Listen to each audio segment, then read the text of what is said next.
Hello, and let's get started. Welcome to our webinar, and we're excited to have you here, and we have a great turnout today. Thank you for taking the time out of your day to join us. We partnered with the Options Industry Council, or OIC, to bring you this webinar today on income-generating options strategies. My name is Gina Bocayas, and I'm on the management team of Regal Securities, which is the parent company of eOption and InvestTrade. I'd like to go over some quick logistical items with you. The session today will last approximately 1 hour. All attendees on this call are muted. If you have any questions during the webinar presentation, please feel free to type them into the Q&A box on your screen, and our speaker will address those at the end of his presentation. We ask that you not use the chat room for questions or use the raise your hand feature, as our speaker won't be able to see those. But we do encourage any and all questions and that you just enter them in the Q&A box at any time during the presentation. You can also reach out to our trade desk at any time if you have additional questions after the webinar. We're happy to help. And for those of you just joining, we'd like to welcome you to our webinar on income generating option strategies. And to tell you just a little bit about eOption, as our name implies, we're a brokerage firm that specializes in stock and options trading. Our founder was one of the founding members of the Chicago Board Options Exchange and has been active in stock and options trading for over 40 years. He created his ideal trading company that caters to serious traders and those who have a passion for investing. We have some of the lowest rates around. All stock and ETF trades are commission free, and options are just 10 cents per contract plus $1.99 per option trade. In addition to stocks and options, you can also invest in mutual funds and bonds.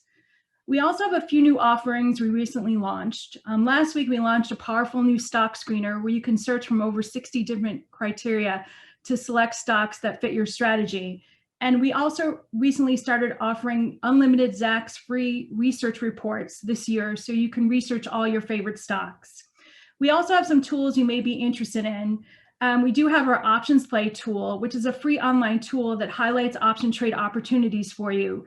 And it's normally $500 annually, but it's free for all our customers.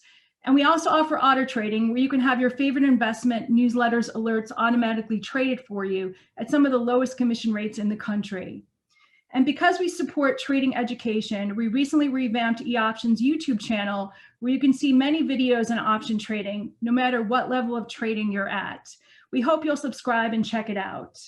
I'd like to turn our attention to our speaker now, Ed Modla from the Options Industry Council, and we'd like to welcome him back. Ed has been a popular speaker working with us and has over 20 years of experience in the financial industry. And to tell you briefly about his career, he started with Whole Trading Company, where he was an options market maker at the Chicago Board Options Exchange and the Chicago Mercantile Exchange. He then spent many years as an independent trader of stocks, options, and futures. He then went on to MF Global and went into futures brokerage business and then joined RJ O'Brien. In 2014, he joined the Options Industry Council, and he's currently Principal of Investor Education at OCC, which is the Options Clearing Corporation, where he oversees retail education programs. He also has a lead position in the production of options curriculum for the OIC. And so without further ado, we'll get started, and I'll turn it over to Ed Modla. Thank you. Thank you very much, Gina, for the introduction and my compliments on what you're doing at eOption. It certainly is an awful lot that you offer your customers with respect to research and market analysis, but also the commitment to the options product and then the unique and what I would say very trader-friendly commission structure that you have. So it's good to be here as always. As Gina said, my name is Ed Modla. I'm 24 years now in the business in one capacity or another. And for the past 6.5 years, it has been strictly education, teaching the options product to anybody that wants to listen. And today's presentation is going to be income generating option strategies. And you can think of income generation perhaps as anytime you're selling options or you're a net seller, which there's quite a few strategies in that category. Think iron butterflies, iron condors, vertical spreads. We're going to focus today's strategies on selling options that incorporate stock in some particular way. And we'll get to those strategies in just a second. First, our disclaimer: options are not suitable for everyone. There will be some examples and strategies discussed today that are not endorsements, but are rather for illustrative and educational purposes only. A little bit about OIC. OIC was founded back in 1992 and under the parent company of OCC. OCC now fully funds everything we do at the Options Industry Council. We are not brokers. We don't have brokerage services or advisory services. We don't sell anything. We just provide free education to the public on our website, optionseducation.org. You can find current and previous courses in written format, audio podcasts, videos, and previous webinars just like this one that we produce in-house every month and record those and put them up on our website. If you're interested in this style of education, on our website under the events section, you can see what's upcoming. My next event will be on July 14th, walking through the options collar strategy. But we do these all the time. And then lastly, our education service desk can be reached by email, options@theocc.com. You can ask us questions about what we have to offer from an educational perspective, or ask an options question to this team. They can't talk about ticker symbols and give you advice on what trade to use, but if it's an educational question about options, the team will do the best they can to help you out.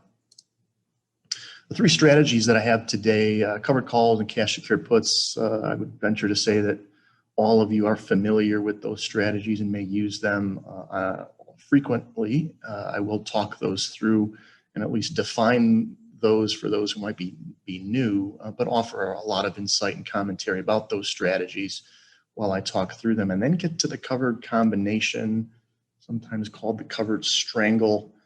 This is one of my favorite strategies to teach, and it's one that doesn't seem to get as much attention as I think it should. And when I do give this class, it is surprising to me sometimes the feedback I get from market professionals and even sometimes from money managers who say, thank you for that. I never really thought about using that strategy and using options in this way. And that just surprises me, because it really is a strategy that I think is useful to have in your toolbox, and it showcases how versatile options can be.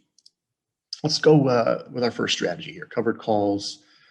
Arguably the first strategy that investors tend to use when they start to implement options into their portfolio, but by no means is this a strategy for beginners. You might start using covered calls and never stop using them, no matter how advanced or savvy you get using the options product. The covered call is probably going to be there somewhere. And that's what I want to walk through today. First, outlining what it is, but then offering maybe some insight that you didn't think about before. And with the covered call and with the other strategies, I'll just point out up top here, one of the things I want to do here today is take the examples that I have and talk through how you would calculate the annualized return given a certain circumstance, like the stock going up or the stock remaining unchanged. I want to do that because I think that's a valuable analysis for investors when they're comparing trades to one another, or they're making the decision, is this a good trade for me or not? How much option premium am I actually getting here? If you do this annualized return calculation, I think that's one way you can help answer that question for yourself and feel more confident in the decisions that you're making. The covered call starts, it really has two pieces to it, two sides. One is stock, one is calls. The investor writes or sells one or more equity call contracts for each 100 shares owned. And when an investor sells a call contract, they are taking on the obligation to sell or deliver 100 shares of stock. If you don't have 100 shares, then you could not sell a call option and considered it covered. The word covered really means that the obligation you're undertaking is covered by the shares that you already own. If you had 50 shares and you sell the call contract, you are obligated to deliver more shares than you own. That is not covered. By the same measure, if you have more than 100 shares, say 300 or 500, you can choose how many contracts you want to sell, 500 shares, you could sell 5 calls or 4, 3, 2, 1, whatever it is that you choose, and cover some of those shares and leave the rest uncovered. The whole purpose, the entire motivation for doing this strategy is that in exchange for this obligation that you're taking on to sell shares at a particular strike price, you are paid the premium. And this is what it's all about. There's nothing else to consider regarding your motivation and what you're trying to capitalize on with this strategy other than receiving option premium, which does a few things for you. It certainly can increase your returns. It also lowers your cost of capital, lowers your total risk. It improves the likelihood of being successful on this trade. We'll see all this visually in the example a couple of slides from now, but the premium is what it's all about. And that's what we mean by generating additional income versus not selling options. This additional income does a number of things for you. Because that's the motivation, this premium that you notice when you look at your options chain and you consider selling the call, you have to evaluate, is this premium enough to make it worth my while to sell this call option? I'm going to take on obligations. Am I getting enough premium that I'm comfortable with? Sometimes the answer will be yes. Other times it'll be no. Undoubtedly, you will run into both of those circumstances. And the answer will be different for each investor. How much premium is worth selling? You're going to get different answers across the spectrum of options users, depending on their confidence level in the underlying itself and their risk tolerance. The more confident you are in an underlying moving higher, the more premium you might want to get for that obligation of selling your shares and giving away upside potential. And that's the final point here. The bullish nature of this strategy, you have to point out that there is risk. Just like there's risk in any strategy, this risk is to the downside. And particularly for those who sell covered calls and they're successful at it, I always want to point out, make sure as you re-implement the strategy, as you continue to use it, that your position reflects your market outlook and doesn't just reflect a position that has been successful a number of times in the past. You have to make sure that every time you reestablish or initiate a position, that it is consistent with your market outlook. Now let's look at a call writer's obligations and talk about these for just a minute. To repeat, when you sell a call option, you are taking on an obligation just as you are when you sell any option. And in this case with calls, it's the obligation to sell shares of stock at the strike price of your choosing, and this will occur if you are assigned. Most often, assignment would occur at expiration if the stock is above your strike. But that's not necessarily always the case. Equity and ETF options are American style. That has nothing to do with geography. There's American, there's European. American just means that exercise and assignment activity can occur on any day up to and including the expiration date of the contract. And in this case, that is the one concern we're going to have with respect to early assignment. It's possible, because these options on stock are American style, to be assigned before expiration, but really the only circumstance when that's likely to happen is when there's an upcoming dividend. In the absence of a dividend, the call holder generally has no motivation to exercise and pay for shares before they have to. There's no need to spend money and incur a debit before you have to. If the call holder wanted to exit their position entirely, again, they don't have to exercise to do that. They can just sell the call. And if they wanted to continue holding their position, they can just hold the call and they don't need to exercise early. But dividends is the one circumstance that can change that, because call holders are not shareholders of record. Therefore, they're not entitled to a dividend payment. If they hold the call and do nothing, and the ex-dividend date passes, the stock price is going to drop, as we all know, by the dividend amount, and that call option would suffer. So there becomes the one circumstance of motivation for a call holder to exercise early before the expiration date. You would want to know that if you're on the other side of this trade with a covered call. Now, again, this has to be, this would only occur for in-the-money options. A call holder who has an out-of-the-money option or even an at-the-money option certainly isn't going to exercise early to capture a dividend. But for an in-the-money option, yes, they certainly could. And if you have long stock, short call, it's in the money. You certainly are at risk of having your shares called away and not getting paid a dividend because you're no longer a shareholder. And once again, in exchange for all of that, it's the premium. It's the premium you're paid up front. That is your motivation. That's why you're doing the trade. And that premium needs to be enough for you to feel that those obligations are worth it. Before I get to the example on the next slide, I'll just speak briefly about strike price because I get so many questions about, why would I sell out of the money? Why would I sell at the money? Why would I sell in the money calls? Now, one thing to point out, when we say covered call, I'll clarify.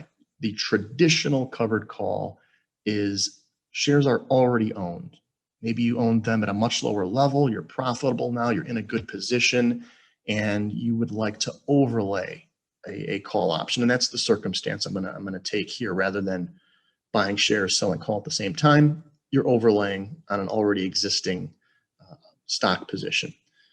Out of the money options are going to have lower premium amounts, but would offer the greater potential for maximum gain, because out of the money options means your stock gets called away at higher and higher levels. In other words, if the stock were to rally, the out of the money option is going to offer a higher rate of return because you can make money on those shares until you get to your strike price. As you go lower and lower in strike, you get to at the money, you get to even in the money, your potential maximum gain starts to wane. It starts to fade. The premium you get goes higher. Your break-even point gets better, but your maximum gain on the upside starts to fade. So choosing strike price comes down to how confident are you that shares are going to rally. The more confident you are, the higher the premium or the higher the strike price you're going to try and look for, keeping in mind the premium has to be worth it. Let's look at an example, and this is where I will take these numbers from to do our annualized return calculations. Here we have the shares trading at 75. You own stock at 75 today, and maybe you own them in the low 70s and in the 60s, but here you are today, long 100 shares, $75, and the shares are going up, and you think they're going to keep going up, but you're willing to sell if they get up to 80. But instead of just waiting and watching and seeing what happens, you look at the options market and see, hey, there's some good premium here to sell a call option and take on the obligation to sell stock at the price I'm comfortable with. And I can get paid to do that. So you sell the 80 call, and let's say this goes out 1 month from today, and you sell that option for $1.80, and that's 180 total dollars as we're quoted here on a per share basis. So now your cost is lowered. You have 7,500 in shares. Now you received 180 back. So that's 73.20. At this point now, if you were indeed long at 75, your break-even point is lowered to 73.20. And as we compare this to being a long stock at 75, you can see that the covered call outperforms at the 75 level, gives you a better break-even point. It outperforms in losing territory, and it will outperform all the way up to this intersection. This is going to intersect at a stock price of 81.80. And once you get above that level, the covered call underperforms because the profit is capped while the stock profit keeps on going and going. So the characteristics of this are, yes, you have limited upside, but you outperform long stock in a lot of other areas, and you have a better range of profitability. You've got a buffer to the downside that gives you a greater likelihood of being successful. And generating income in this way is going to motivate you for these reasons: better break-even point, higher likelihood of being successful, and outperforming long stock across a variety of future stock prices. Now, I'll explain one thing further regarding position management. Now, certainly risk is to the downside. If the stock starts to tank, you have to think about whether or not you want to hold this position or close it.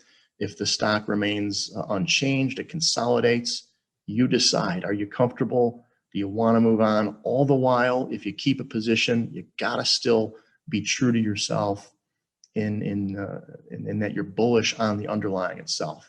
But one thing I want to point out is if you get this big rally, let's say you go up to 90 and you've now had you've got a week left until expiration and the stock's at 90. You reached your max gain here. You still got 7 days until expiration. But position management is what you want to focus on at this point. Once the time value of this 80 strike call has gone to 0, then you cannot make any more money on this trade.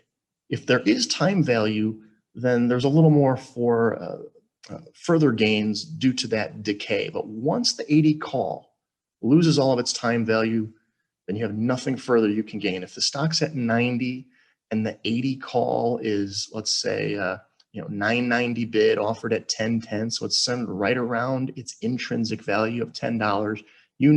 Time value here is 0. The 80 put is trading, no bid at a dime. There's nothing left. At that point, you've got all risk and no reward. And that is when you would consider position management. When you're all risk, no reward, maybe it's time to go in, buy back the call, sell the shares, close the position, move on to another trade.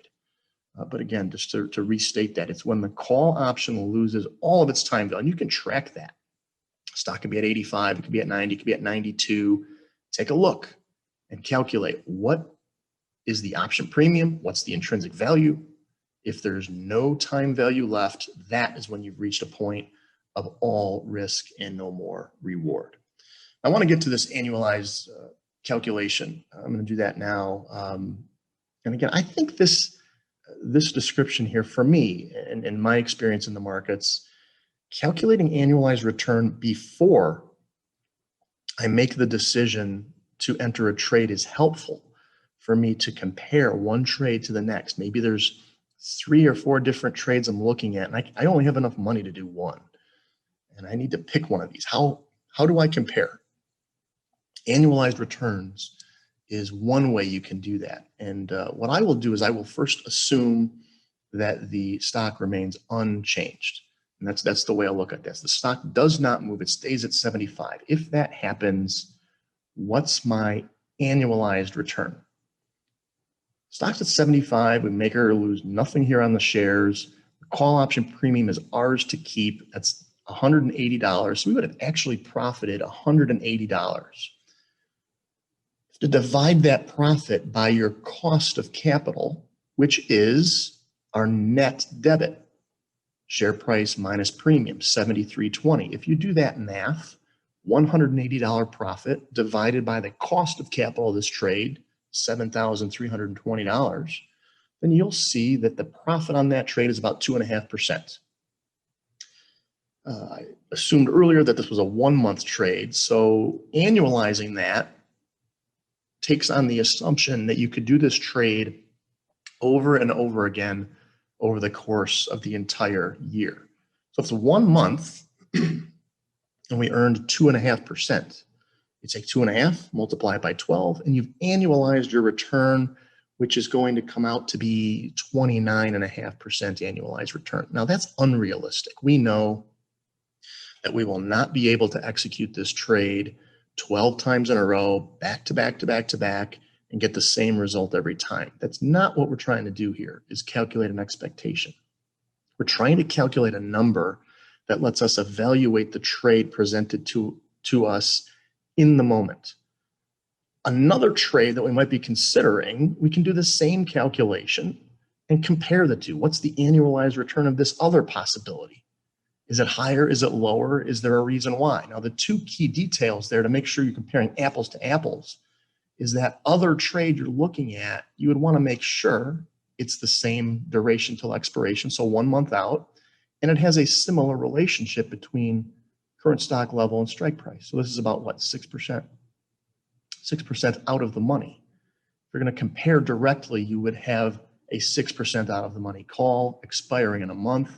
Do the same calculation using option premium and your total cost, and then compare the two. If the other trade is giving a 35% annualized return, then the final question is, what's the risk between these two trades? If you think they're exactly the same, there's no higher risk in one underlying versus the other, and one's offering a 35%, the other is offering you 29.5%, you will lean one way or the other. But that last piece has to be there. Maybe there is more risk, and maybe the 29.5% trade's the better one because it's very conservative and it's very low risk, and you're not getting enough to take on this wild underlying for just a little bit more option premium. I'm going to do more of this annualized calculations as I go through here, but let's get to the cash secured put. And we have entire presentations that we've done on cash secured put. I'm not going to do that here. It's going to make it rather quick because it's a simple strategy with just one piece, but selling options just as you did with the covered call, but in this case without stock. You're just selling an outright put, and that's it, one side. And remember what we're doing when we sell a put option: receiving premium and taking on the obligation to buy stock at the strike price of the put option.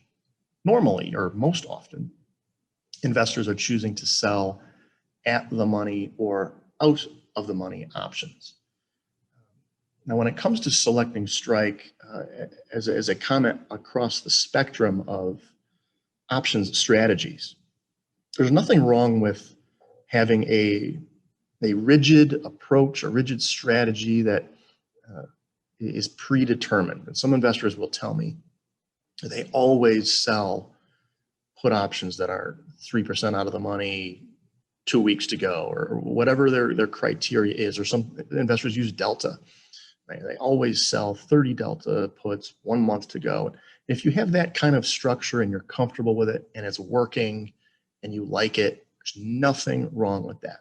Another approach, and as an educator, this is the approach that I feel I have to answer, is that every situation could be different.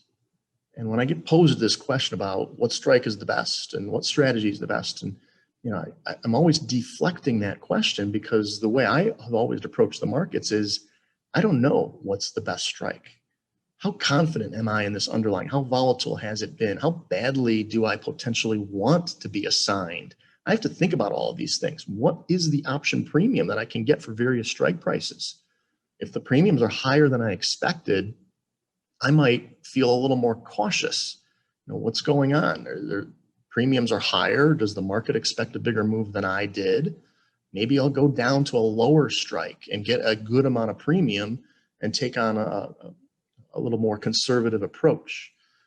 So that's the way I generally answer that question about selecting strike, is consider some factors, including how confident you are in where the stock is going and how volatile it might be, your risk tolerance, the option premium, and then find a place that's comfortable for you. That's a little more complicated than having a strategy that's defined and using it. But I think the latter approach would more often be beneficial once you get comfortable with it and once you feel like you've settled in and you have some experience selling puts. The assignment portion here is potentially welcome and desirable. I've heard both. Certainly investors have said, well, I sell puts on stocks I don't mind owning, but I don't really want them. I'd rather have the put just expire worthless, take my money and move on. And that's fine if that's your approach. In other circumstances, you may actually want the shares.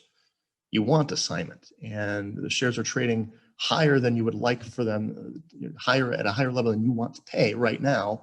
So instead of going ahead and paying for them, you sell a put option and willingly take on this obligation. So either way, it's either welcome, you're okay with it, or you actually want the shares. Either way, you're selling the put, you're receiving premium, that's yours to keep, and you now have this risk potentially of owning the stock and all the risk associated with it.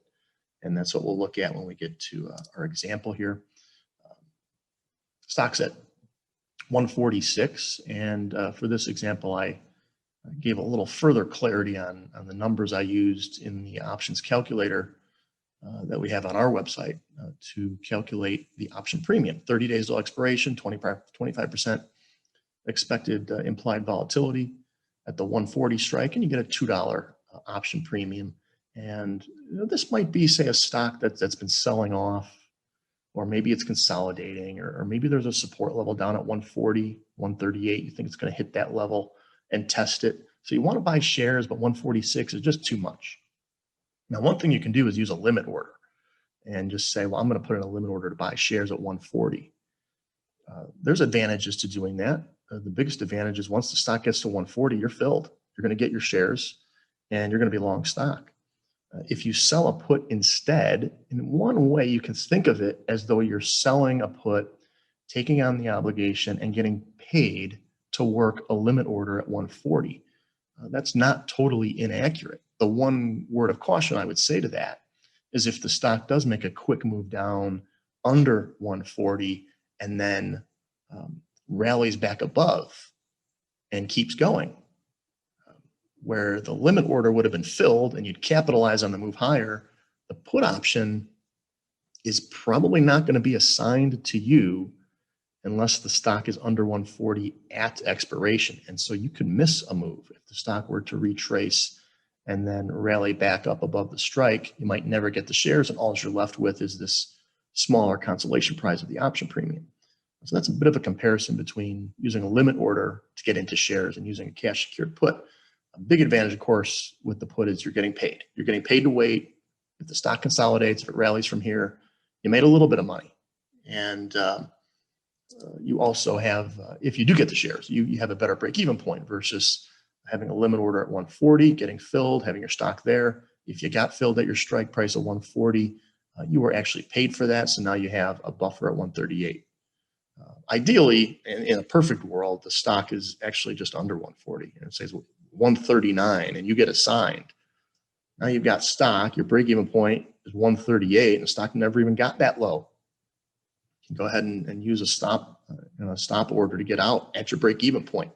That's kind of a rare circumstance, but that is as perfect as it can get if you want the shares to actually get them and to have a cost basis below where the shares ever traded.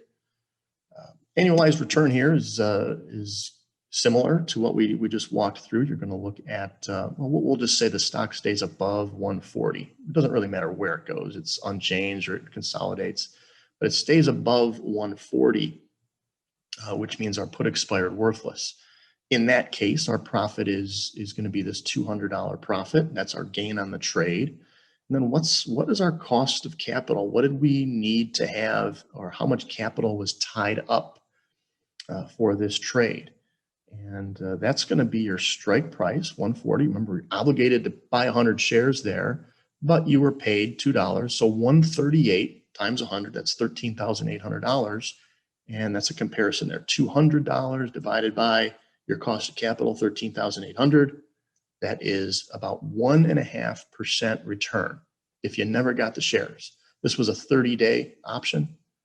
So 1.5%, multiply that by 12 to extend it out a full year. Again, that's unrealistic, but to make the comparison, extend that out for a full year, multiply by 12, that's about over 17% annualized return on this trade if you never get the shares, if the stock stays above 140. If you have another cash secured put in mind, you can do the same calculation, keeping in mind 30 days and keeping in mind here, 4+% out of the money that you're going. And if you had that same circumstance somewhere else, you can calculate the annualized return and compare the two, and then further evaluate your opinion on the risk between the two trades.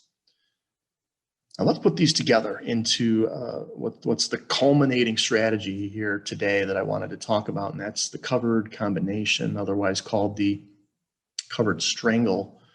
And this is a bit more of enhanced income generation. But when I walk through this and I talk through various circumstances of its implementation, what sometimes surprises people is when I outline the situation where this strategy is more conservative than the covered call strategy. And that sometimes surprises people. They don't believe that's the case on the surface. And then when I talk through it, it becomes pretty clear.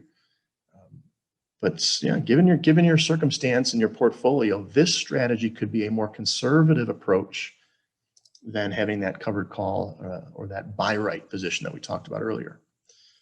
Very simply, the covered combo is merging the two strategies that I just talked about, the covered calls and the cash secured puts, merged together into three pieces: long stock, short call, short put. Now we're not doubling up the shares, so it's 100 shares of stock, sell one call, sell one put, willing to buy another 100 shares on the downside, similar to that motivation of cash secured. The cash is there, we might get assigned. If we do, maybe we're okay with it. Maybe we actually want those shares at that level, but the downside looks just like that with the similar motivations as the upside does. Which we'll see as I walk through the example.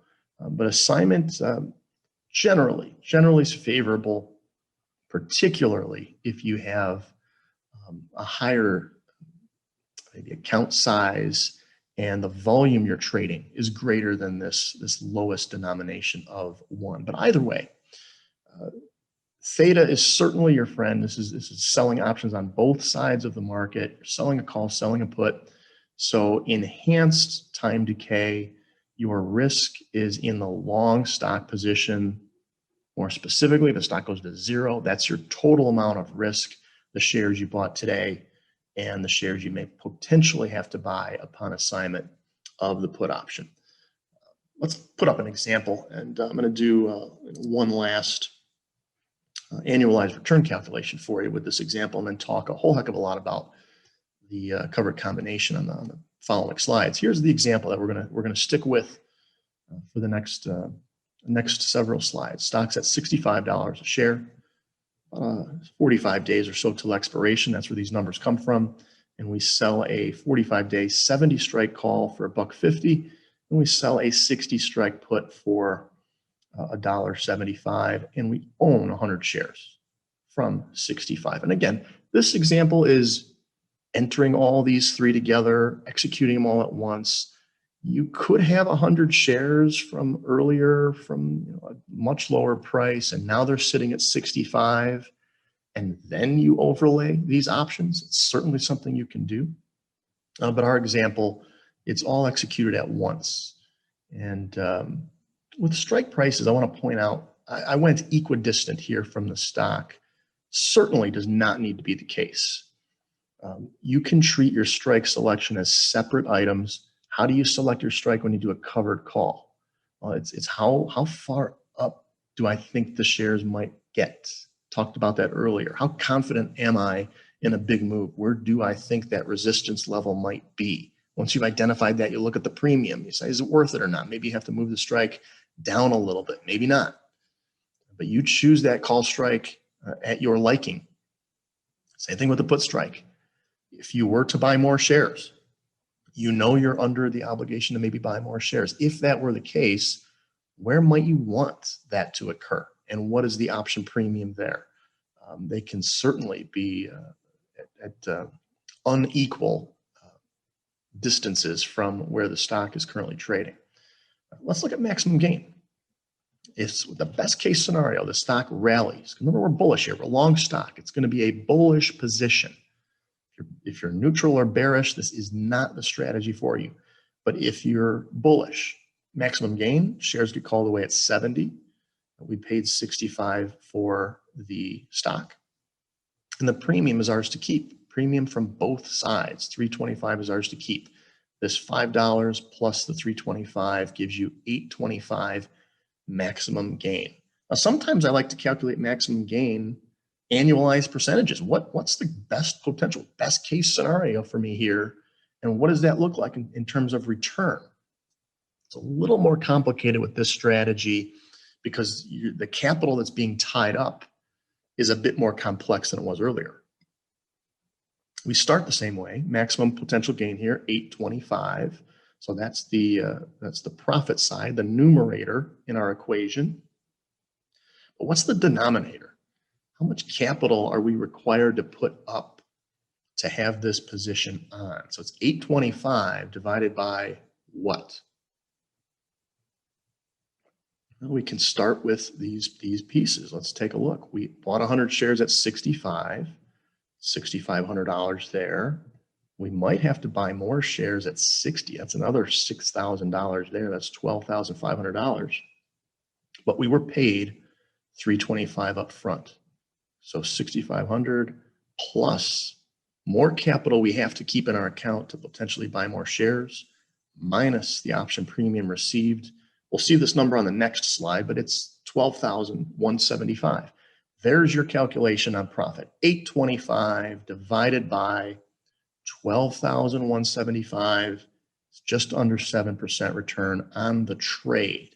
It lasted 45 days. So if we did this over and over and over again for the entire year, how many times can we do this trade? About 8 times. And then you multiply and get an annualized return. What you'll get is about 54% annualized return. And you can scrutinize that and think about that. When you trade more and more of these, you will get a sense of what types of returns you're looking for. And I can't stress enough that 54% annualized return, that's not something to get excited about, to think, well, I'm going to do this trade 8 times in a row and I'm going to hit max gain 8 times in a row and make 54%. That's not what you're trying to do here, because that won't happen. All you're trying to do is do these calculations so you can compare trades better in your mind, have an idea of what you're looking for. And when you look at option premiums, you will know rather intuitively over time, this is a good number. This is what I'm looking for. I look for 40% or 60% or 80% annualized return.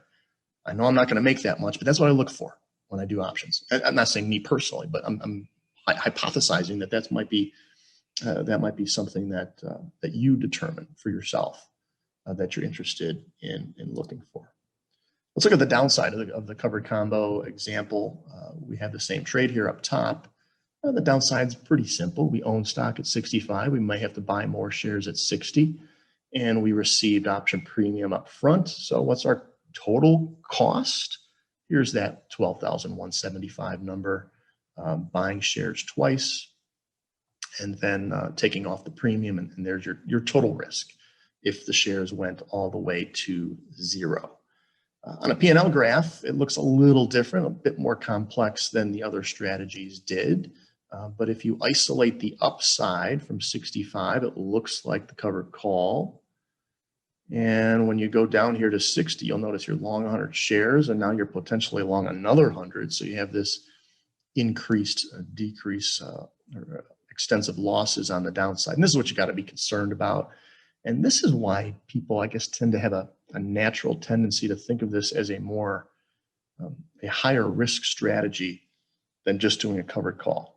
It's not really the case. I'll get to that in a little bit. But one thing I want to point out here is, what's the break-even point? As it looks right now, what is our break-even point? We own shares at 65. We were paid 3.25 for options. So right now, our break-even point is going to be down at 61.75. 61 minus the option premium. 61.75 is the break-even. And that's where your profitability kind of tilts. Keep that number in mind, because to forecast, the break-even point is going to change here in just a second. So 61.75. What happens at expiration if, and we'll say if, the stock is below 60? Well, this is not what you want. Ideally, it might be a situation you anticipated, you're comfortable handling, but it's not really what you wanted. Below 60, we're sitting on losses. The shares we've had have now gone into negative territory. We breached that 61.75 break even. Now we have to buy another 100 shares, and we are long 200 shares with a risk profile that's going to look exactly like being long 200 shares of stock. But if you extend this line up, you can see maybe it crosses break even at a different point, and it does. Since we now bought another 100 shares, the break-even calculation is now going to change. Remember back at the previous slide, we calculated that the total net cost would be 12,175. If we are long 200 shares, that's what we would have ended up spending, 65, 60, minus the option premium. If you do that math, 12,175 divided by 200, the break-even point is now going to be just a few ticks under 61. It's around 60.9, a different break-even point than I calculated on the previous slide. And that's one wrinkle of complexity here. If you get assigned, the break-even point on the position is actually changed. Your cost basis on the shares that you own changes. And remember, these options will be gone. If you're assigned, you no longer have the combo. You'll just have a straight line of long 200 shares risk profile. That's an interesting little wrinkle there about how the break-even point changes if you're assigned. In between the strikes, very simple. Both options expire worthless. That's good. That 325 worked in our favor. Our profitability will depend on where is the share price in relation to 61 3/4. So that's where the break-even point will stay. And then you further decide what to do. And the only word of caution, I've said it once or twice, if something works, it is somewhat natural. Investors will tell me that they're just going to do it again. I sold these options for 3 1/4. That worked out well. Maybe the stock's trading here at 64. I'm going to go ahead and sell it again. I'll sell the 70 call, sell the 60 put, bring in another 325. And then you do it again and again because it's working. And I understand that. I've done that myself because something is working. But over time, what I think everyone eventually learns is every time you reestablish a position, it needs to be because you really do believe in the risk profile that you're establishing once again. Something might work 9 times in a row, and then that 10th time blows the whole thing up. And so just make sure you're honest with yourself and what your market outlook is if you do decide to reestablish those positions. On the upside, we have this covered call dynamic where the stock rallied, went above 70. Our shares are now called away. And this is going to be what I would suspect is this is always going to be the preference.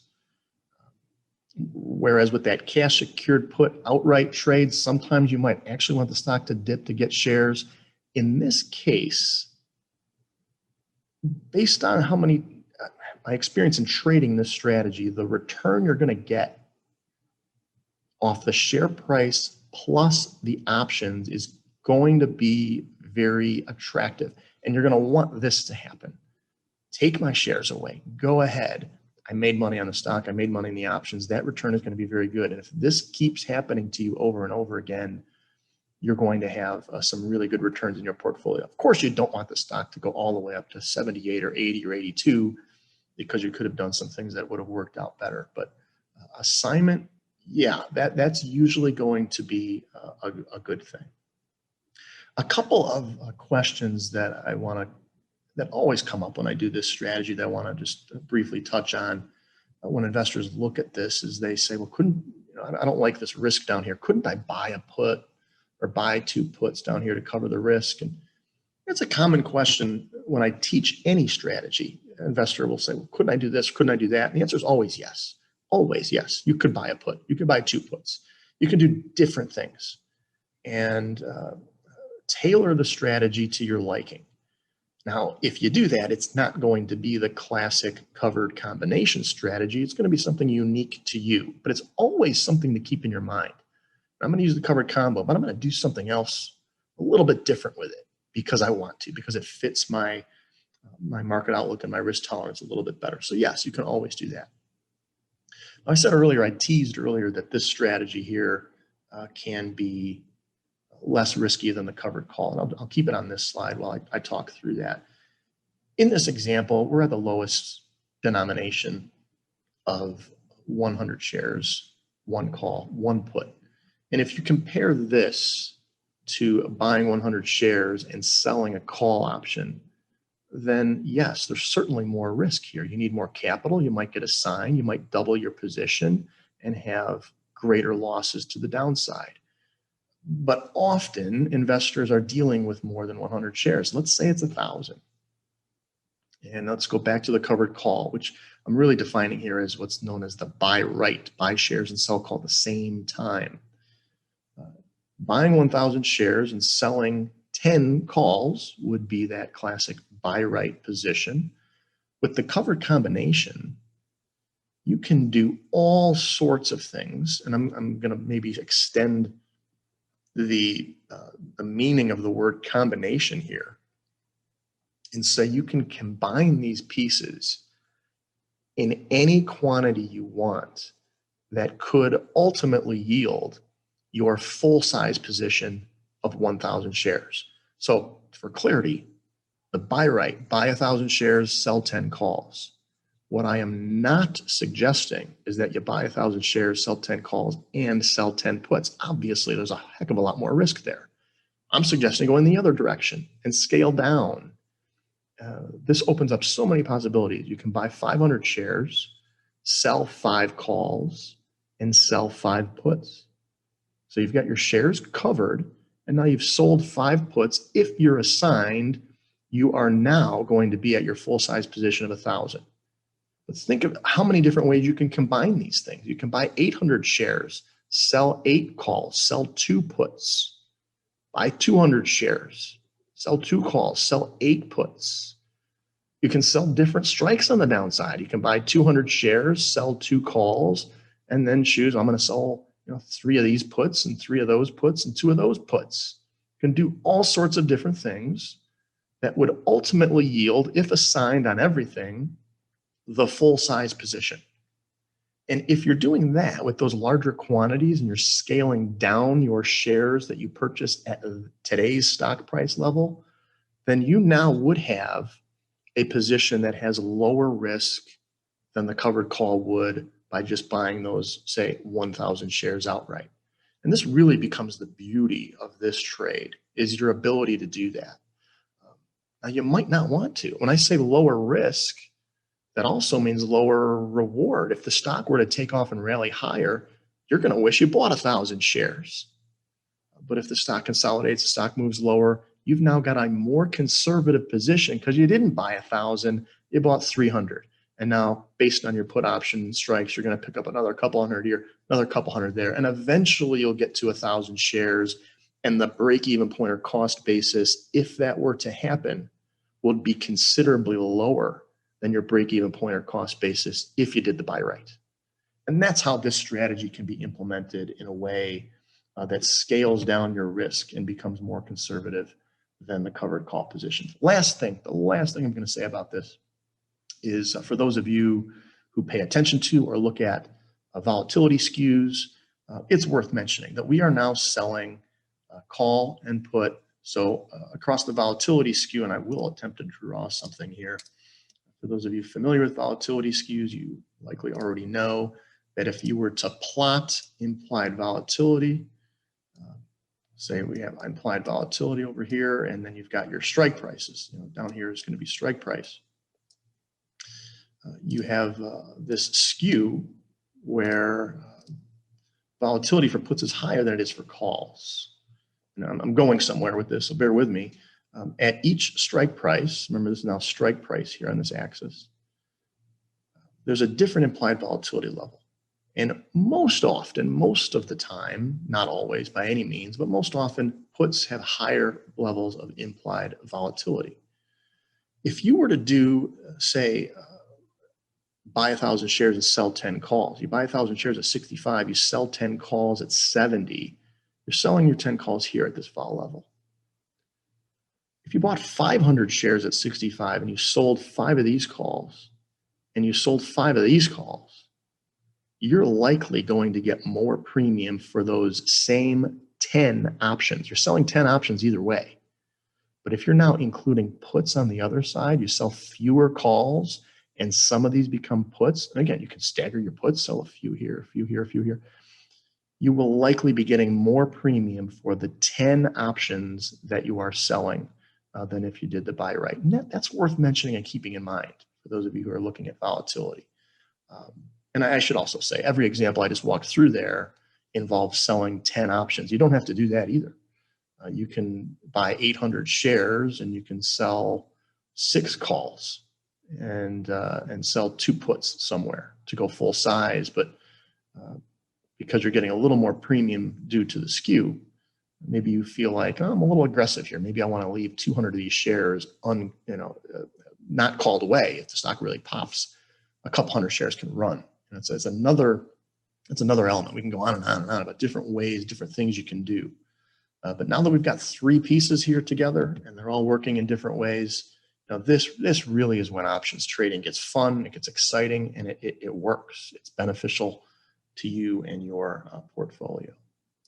I'm going to turn it to Gina in just a second, but just to flash up our website again, optionseducation.org. I've got a lot of past material there and things we're working on. We always try to put new things up there. And again, there's the email address, options@theocc.com, that you can contact us with any questions you've got. And Gina, I do see there's some questions in here, but I'll turn it to you first to start to wrap things up. Yes, Ed, thank you so much. If you wouldn't mind just going through the questions now, I see there's about 8 in there. That would be great. Yeah, I see. It looks like maybe a few of these I did touch on at some point. So a few of these may have come through earlier. What are the best strikes? That's going to be one of two things. Either you've set the strategy, you know exactly what you want to do, and you're always selling 30 deltas, 40 deltas. But by and large, that's going to be case by case. How aggressive are you? How confident are you? What's your risk tolerance here? And perhaps just if you're a technical analyst, particularly, maybe the charts are going to tell you where's the support level, where's the resistance level, where are the moving average levels, where's this channel headed, and strike prices may sort of surface based on the analysis and how you do it. Let's see. In covered call, the relationship between dividends and the call option. I did talk about that quite a bit. So dividends, they will affect the option because the stock price drops.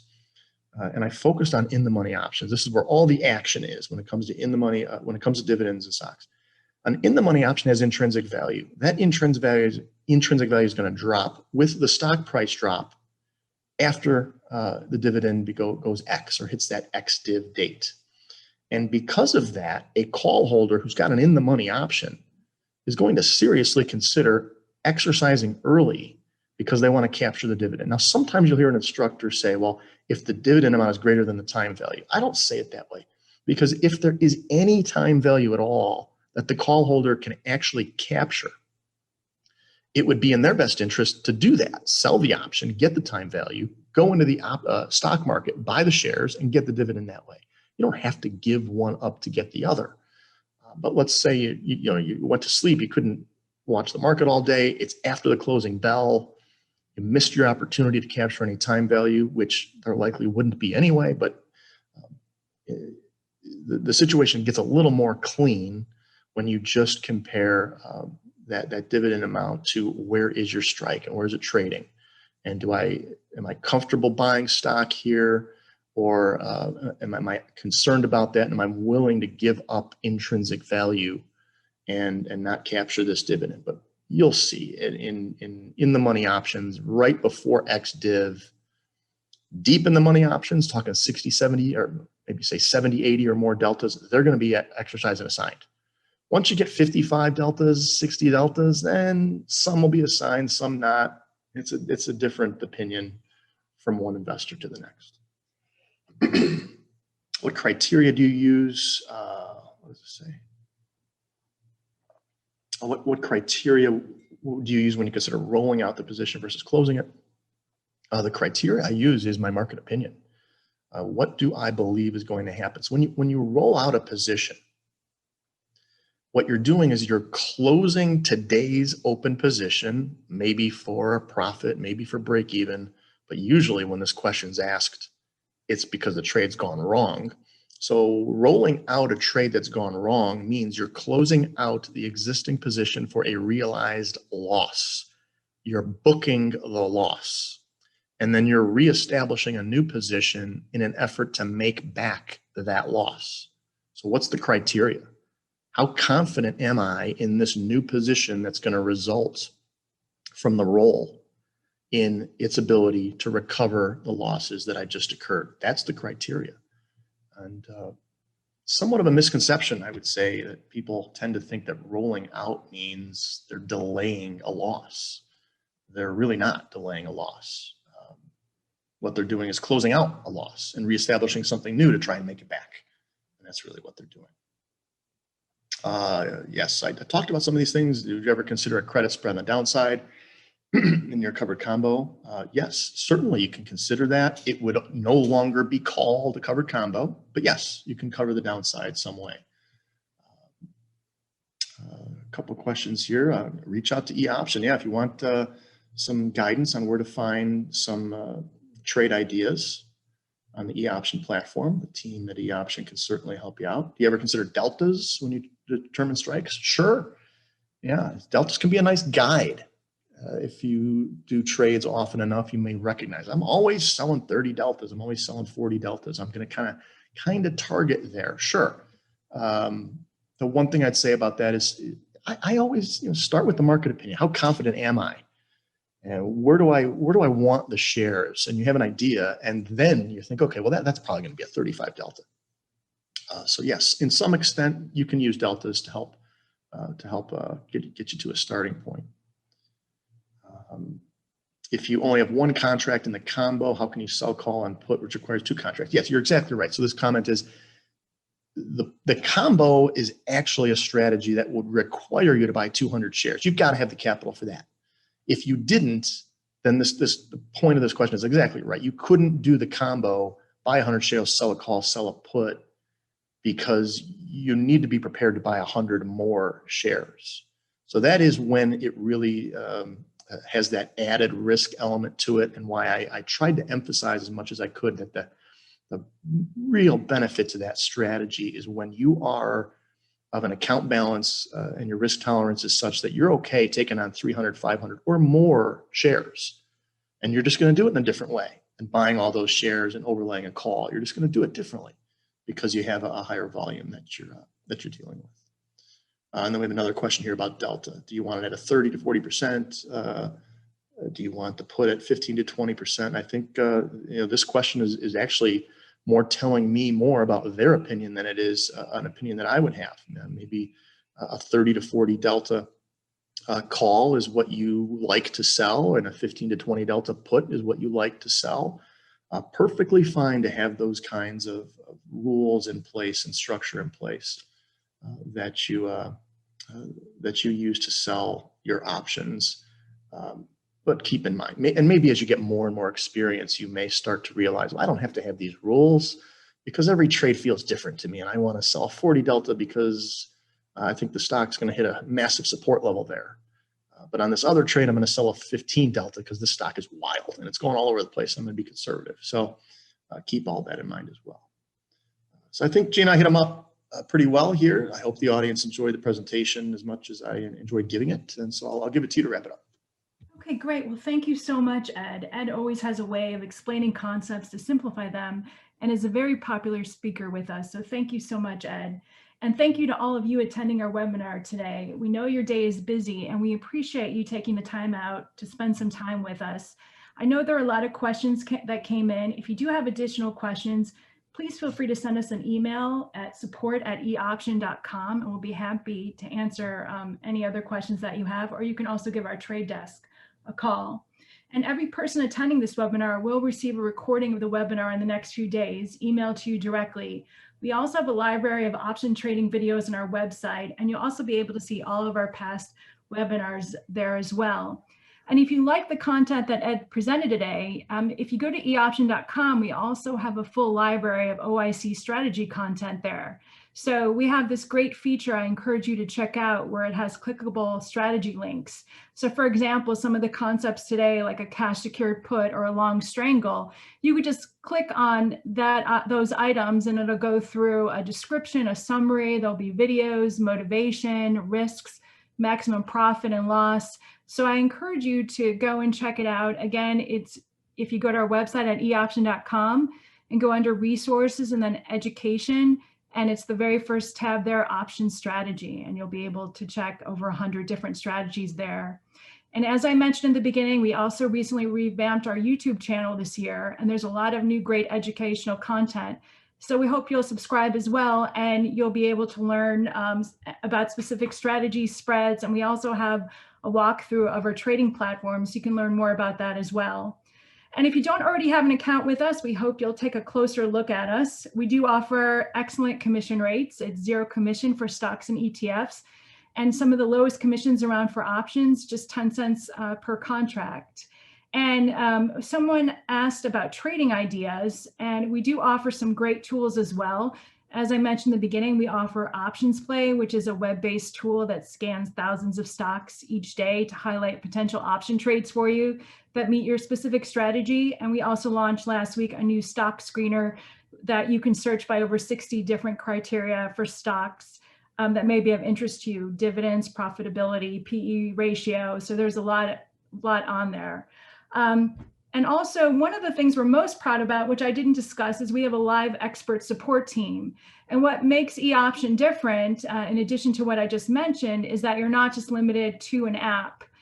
You can call us and speak to a live licensed broker located in the United States, and our calls are typically picked up in less than 10 seconds. So that's a wonderful feature of our firm that really makes us stand out. And if you still want to give us a try, we do offer paper trading, where you can test our trading platform with 100,000 in virtual currency. So you can give some of the option strategies that Ed mentioned today a try if you want to test out a strangle or a covered call, or even keep watch lists to track your favorite stocks. You can go in there as well and set up a paper trading account. And so that pretty much sums it up. Again, we thank you for your time, and we hope you have a wonderful day. Thank you. Bye now.